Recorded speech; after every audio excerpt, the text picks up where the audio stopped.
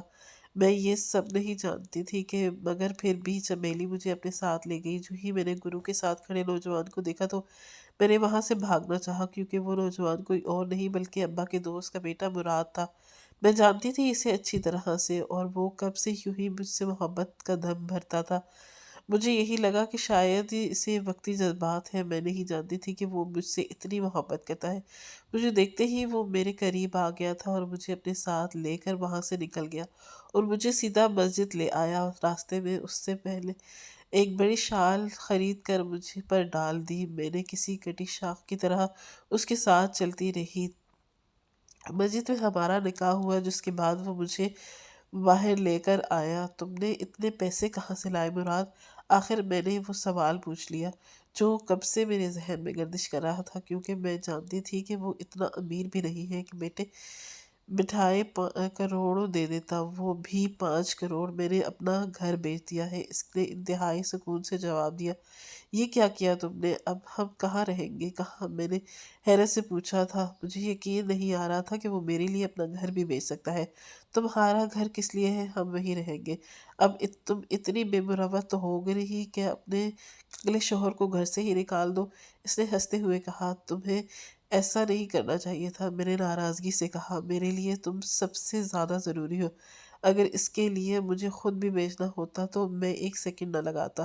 پھر ایک گھر تھا، ویسے بھی میں نے یوں کہ فلیٹ لے لیا ہے، پیپرز ورک مکمل ہو جائے گا، پھر ہم چاروں وہاں جائیں گے، اس نے میرا ہاتھ چومتے ہوئے کہا، اور پھر مجھے اپنے ساتھ لگا لیا۔ میں نے آسمان کی طرف دیکھتے ہوئے ایک پرسکون سانس خارج کی۔ اب مجھے کوئی ڈر یا کوئی خوف نہیں تھا، مجھے میرا محافظ مل گیا تھا۔